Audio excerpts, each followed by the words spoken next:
Hello guys. Bon alors, suite donc de cette foire aux questions, parce que j'en ai bien sûr tous les jours qui tombent, donc je vous avais promis que je vous répondrai à tous. Donc alors, on va commencer par, donc je prends les plus anciennes bien entendu. Nicolas Fort, salut, au bout de 1 heure de vélo, j'ai des fourmis dans les pieds, ça me provoque des crampes. J'ai acheté une selle pour le Pyrénées, mais ça continue. As-tu une solution? Alors déjà, garçon, les artères qui te servent à alimenter tes jambes ne passent pas entre les cuisses. Vois-tu? Moi, je peux te dire que quand j'ai eu ma fracture du bassin, avec une disjonction de la symphyse pubienne, ok, là où passent tous les nerfs, mais pas les nerfs des cuisses. Les nerfs des cuisses, elles passent sur le cul, sur les fesses en fait. Et je pense moi qu'en fait tu as une selle qui est trop large. Donc selle trop large, donc tu as vraiment les nerfs qui passent dessus. Et comme tu as appuyé dessus, tu les pinces légèrement et ça te donne des petites fourmis. Aussi tu peux voir si tu n'as pas des fois des douleurs au niveau des adducteurs. Tu vois, comme tu as une selle plus large, tu as des petits problèmes au niveau d'adducteurs. C'est très léger les douleurs. Si c'est ça, ne cherche pas si ta selle qui est trop large. Voilà. Si c'est pas ça, regarde au niveau de l'inclinaison de ta selle. Si tu n'as pas une selle un peu trop levée, les becs de selle trop levés ou trop droite, il faut qu'elle soit légèrement la pointe vers le bas de 3 degrés. Très léger. Ok garçon. Allez, suivant. Alors Philippe Girard dit: salut Bruno, quelle bonne idée cette boîte aux lettres. Sur l'exercice force et vélocité, je n'arrivais pas à tenir 80% de FC max. Et surtout monter à 90-100 tours de pédale, soit la pente est trop forte ou j'ai pas les bonnes jambes, sûrement les deux. J'ai 60 ans, 160 de FC max d'après le cardiologue. Je débute, ça fait pas haut 160 hein, mais bon. Je débute 6 mois de vélo, ouais ça fait que 6 mois, ouais, 1m78 pour 68-69 kg, très beau, dans le poids t'es carré. Pour un vélo de 9,2 kg, plateau 53, 39, 30, ou un triplateau, donc c'est un vieux vélo. C'est grave docteur et que le cul te pèle, mets de l'huile et merci pour le temps que tu passes à répondre pour nos questions. Oui, donc déjà monter à 90-100 tours de pédale, je peux te dire que sur une côte c'est beaucoup quand même. Hein. C'est beaucoup. Soit tu as... Ah oui mais attends, oui, tu as un plateau de 30 devant. Ah ouais. Ah ouais d'accord, oui c'est vrai que j'ai pas vu le truc. Oui tu vas être en 30-27. 30-27 arrive, non c'est trop. Hein. Alors moi si je serais toi, je ferais plutôt du 30 et tu te mets sur le 20, je sais pas si tu as un 23 ou 25 à la rigueur. Mais généralement il faut que tu tournes sur des pentes entre 80 tours et 90. Allez je dis 80, d'accord la moyenne 80 tours et pas tenir 80% de FC max, ça je pense que c'est un manque d'entraînement en fait. Donc le conseil, si je serais toi, je ferais, alors attention, de l'âge, je ne tiens pas compte de l'âge. Que tu es 60 piges, bon, tu me dis j'ai 80 piges, c'est normal. 60 ans, ça va, tu es assez léger. Moi j'en connais 60 ans, les mecs se mettaient les mines. Hein.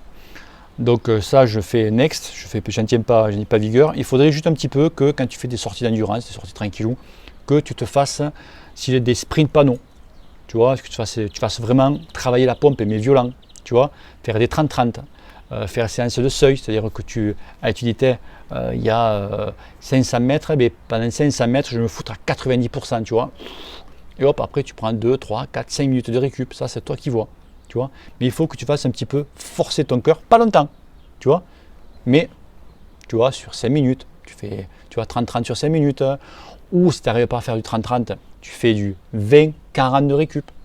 Tu vois un peu le truc? Et tu fais ça, tu verras qu'au bout d'un mois, tu commenceras à avoir des résultats. Ok garçon. Allez, je passe à la suivante. Thomas Tandem. Salut Bruno, que penses-tu du tout nouveau Van Rysel? Toi qui n'aimais pas la marque Between, serais-tu prêt à te réconcilier avec un tel vélo? Merci pour ta réponse. Ding ding ding ding ding. Alors moi quand j'ai fait la vidéo sur le Between, alors là je te parle vraiment, bon le cadre lui-même il est bien, ok, il n'y a pas de souci, c'est un bon cadre, Mais encore une fois, Van Rysel, donc Decathlon, ils n'ont pas compris le truc, tu vois. C'est que devant, sur la douille de direction, tu as marqué Decathlon. Tu vois. Voilà, moi je sais pas, moi. Il y a des coups de pied au cul qui se perdent, comme on dit, tu vois. Non, je sais pas, tu fais un V avec un beau truc devant, enlève-moi Decathlon là. Après, il faut savoir que, bon, Van Rysel c'est Decat, on le sait tous. Et quand tu achètes ce style de vélo, tu es marié avec, quoi, tu vois. Pour le revendre, par exemple, tu achètes le Van Rysel aujourd'hui à 3006, le haut de gamme, tu vois.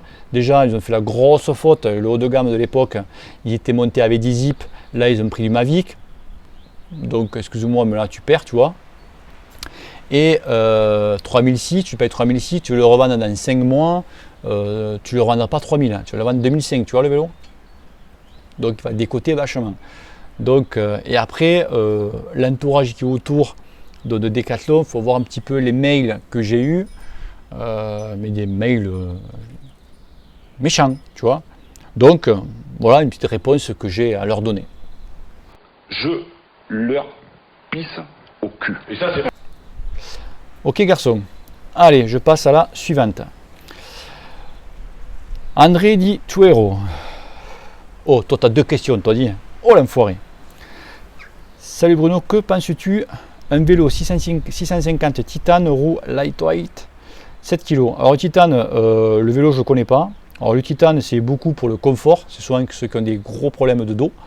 Après, le Titan, c'est vrai que voilà, quand tu mets dans une 16, ben, excuse-moi, mais c'est mou. Hein, c'est pas tôt comme un vélo. Hein, c'est pas... Tu prends par rapport au carbone, il n'y a pas photo, quoi. Hein. Après, les vélos Titan, jamais essayé. Je sais que c'est très bien pour leur confort. Après, bon, je ne peux pas t'en dire plus. Et pour les roues, bah, c'est très bonne roue. Hein. Ok. Et après, l'autre, tu m'as dit, pour la montée en col sur la plaque, quelle puissance avec le capteur 80%? Je n'ai pas trop compris ta question. Là. Sur la plaque, quelle puissance avec le capteur 80%? Je ne comprends pas ta question. Repose-moi là. Autrement, du moins. Allez, suivant. Je comprends 80% de ta puissance max, mais bon, comme je ne connais pas ta puissance optimale. François, donc, Antune, quel compteur me conseilles-tu, Garmin ou Bariton ou autre? Alors moi, je suis Garmin, parce que depuis des années, je suis Garmin, donc j'ai toutes mes stats donc, voilà, sur le Garmin Connect. Donc Garmin, voilà, Garmin, les prix se tirent à 100 € près, voilà, se tirent la bourre les deux. Donc moi je suis Garmin, je te conseille Garmin. Après si tu as un bon coup de feu à faire sur un Bariton, tu prends un Bariton, sur un Wahoo, tu prends un Wahoo. Pour moi c'est Garmin, voilà. Alors HYAGT, bon lui c'est pas fait chier, il a fait un clavier, tu vois. Donc le vélo de tes rêves, hein, le vélo de rêves, hein, j'ai un plâtre le Romillon. Un Trek Madone, tu vois, ils sont beaux ces putains de vélos, les Trek Madone. Après, bon, tu as les Specialized, les S-Works, tout ça. Mais tu vois, j'aime pas trop le Romeo, tu vois, tout de fou, la Fiesta, les gonzesses de partout. Bon, bref, non, je déconne. C'est un vélo, tu achèterais, mais tu achèterais pour le mettre en vitrine, quoi, tu vois, dans le garage, aller dans le salon au pire. Parce qu'après, voilà, j'ai pas les cannes pour tirer un machin, quoi, parce que les vélos, c'est des poutrasses, quoi. Voilà, un petit Trek Madone. Voilà. Allez, ensuite, Mathis Fustec. Comment s'entraîner en cadet junior quand on court tous les week-ends? Alors, j'avais répondu ça sur l'autre précédente. Ben, en fait, par exemple, donc, tu cours le dimanche, donc lundi récup. D'accord? Petite heure de récup. Tu fais tourner les pédales, petit plateau. Tu vois, pas dépasser 70-75% de ta FC max. Tu fais ta récup. Mercredi, sortie endurance. Mais vraiment tranquille, tu fais quelques petits sprints, tu vois, quelques petits sprints panneaux, de manière juste de faire un petit peu, tu vois, monter la pompe, mais tranquille, pas dépasser, tu te fous à 80% de ta FC max. Ça c'est pour le mercredi. Donc comme si tu avais la recourse, tu vois, la prochaine course le dimanche. Et après, là c'est toi qui vois, soit le lendemain, le jeudi, donc tu fais une séance, donc soit de seuil, soit de PMA, selon si tu te sens ou pas. Par contre, tu fais ce que tu as l'habitude de faire, mais sauf que tu le fais à moitié. Par exemple, si tu fais, je sais pas moi, si tu fais 1 heure de PMA ou 1 heure de seuil, tu fais 30 minutes. Si tu fais que, moi, je sais pas moi, 30 minutes de PMA, tu fais qu'un quart d'heure ou 10 minutes. Juste une manière de faire des petits rappels. Ok? Et après, le samedi, si tu as la course le dimanche, soit tu fais la séance de déblocage qu'on appelle, soit tu la fais, soit tu la fais pas. Il y en a qui le font, et il y en a qui le font pas. Ça, c'est chacun à sa guise, tu vois ça. Et ça va te permettre de ne pas perdre, ça c'est sûr, et progresser, je pense pas, parce que je pense que tu progresses surtout le dimanche quand tu fais tes courses. C'est là que tu vois la différence. Voilà. Ok. Allez, suivante. Doc You. Salut champion. Je suis pas champion, hein. Ça brûle. Au niveau des cuisses dans l'école, et j'en ai marre d'être largué par les plus anciens, et après, pour rattraper le peloton, il faut le rêver. Ok, donc en fait, dans le jargon, tu pètes. T'as pété. Ou alors tu as du purin dans les jambes. En fait, je reste entre deux groupes seuls contre le vent. Ah ouais, je connais ça. Car il y a ceux qui restent encore derrière moi. Bref, j'ai un niveau entre le débutant et un peu plus avancé. Groupe triathlon. Ouais, merci d'un petit conseil miracle. Déjà, je sais pas ton âge, Dogu. Après, je sais pas ce que tu fais. Repose-moi ce que tu fais en semaine, si tu sors en semaine, si tu t'entraînes, si tu fais juste des sorties comme ça, d'accord? Repose-moi ce que tu fais en semaine en fait. Et moi je te dirai à la rigueur ce qu'il faut que tu changes, d'accord? Donc c'est pour DocU ça. Allez, la suivante. Ah, combien on est 2 minutes là? On est à 11 minutes, hein. Allez, deux viteufs. Salut, j'ai un problème d'alimentation, alors en boisson c'est réglé avec Aptonia. Par contre en solide, quoi manger l'été qui soit digeste et léger. Alors moi, j'ai un petit peu de Décathlon, donc Isoplus, là il fait chaud, maintenant il faut taper au Isoplus les gars. Ok, parce que dedans il y a des électrolytes, etc. Donc en solide, moi je prends les barres Cliff. Donc tu n'en trouves pas partout dans les magasins, donc moi j'achète ça sur internet, d'accord. D'ailleurs si tu veux, je te mettrai le lien en bas. Cliff, c'est des grosses barres de 68 grammes, tu en as pour tous les goûts, elles sont super bonnes, et alors digeste, moi pareil, moi tu vois, je suis assez, voilà, quand je mange un truc qui est pas, c'est direct, hein, c'est obligatoire, donc moi je prends des Cliff, voilà, pour moi c'est ce qu'il y a de mieux, elles sont très bonnes, c'est pas le truc pâteux, trop sucré, pour moi c'est le top, Cliff, voilà. Allez, la dernière. Salut, dis-moi, quand je fais une longue sortie, j'ai des fourmis dans les mains. Ça vient de quoi? Merci d'avance. Les fourmis dans les mains, longue sortie, on en a tous plus ou moins. Après, je ne sais pas si tu sors avec les gants ou sans gants. Allez, je vais dire si tu sors avec les gants. Moi, je n'ai pas de gants. Ta guidouline, si elle est vieille ou pas. Il faut penser que les guidoulines, il faut qu'elles soient un petit peu épaisses. Donc, il y a ça. Et ensuite, il y a au niveau de ta position, si tu es un peu trop sur l'avant. Si tu es trop sur l'avant, tu as tendance vraiment à appuyer ton corps sur les mains, quoi. Sur longue sortie, c'est vrai qu'après, tu as les fourmis. Après, il y a aussi au niveau de l'angle de tes cocottes. Et ouais, il faut que tes cocottes, quand tu mets tes mains, il ne faut pas que tes mains soient comme ça ou comme ça.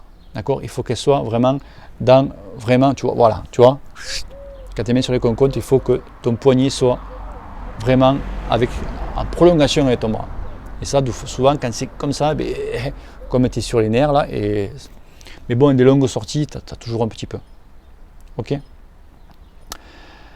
Donc voilà, il y en a encore. Bon, mais c'est bon, hein. Allez, ben voilà quoi. Allez, dans quelques jours, je referai la suite. Ne vous inquiétez pas, je répondrai à tout le monde. Allez, bise, ciao ciao, et n'oublie pas que le cul te pèle. Allez, bise, ciao. Je t'expliquerai. Te casse pas, on a compris.